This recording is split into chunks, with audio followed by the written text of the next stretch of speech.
What's up mga kagala?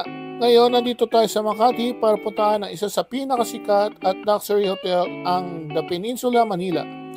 Nag-open ito noong 1976 at talagang paborito ng mga lokal at turista. Ang The Peninsula Manila ay kilala sa ganda ng architecture at magandang service. Kaya naman nasama ito sa World's Best Awards Top Hotel Brands mula 2014 hanggang 2020. Ngayon, itry natin na isa sa kanilang pinakasikat na offering, ang afternoon tea. Italian Wagyu beef burger, medium rare.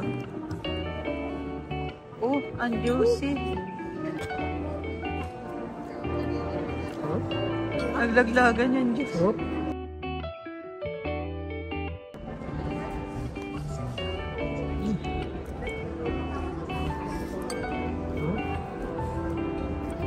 Kaya pala sakit.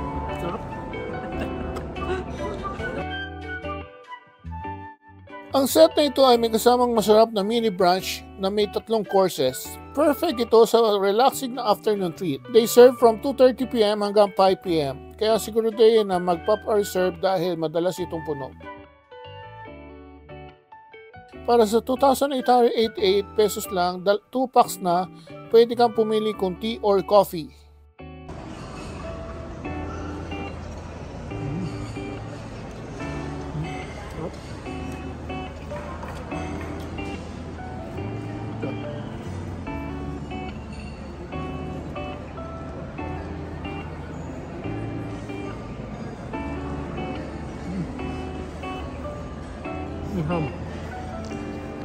Cheese,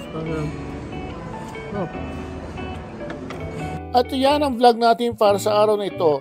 Kung naghahanap kayo ng luxurious afternoon experience, The Peninsula Manila ang lugar para sa inyo. Huwag kalimutan mag-like, follow at pindutin ang bell icon para sa more travel at food adventure. Kita-kits sa susunod.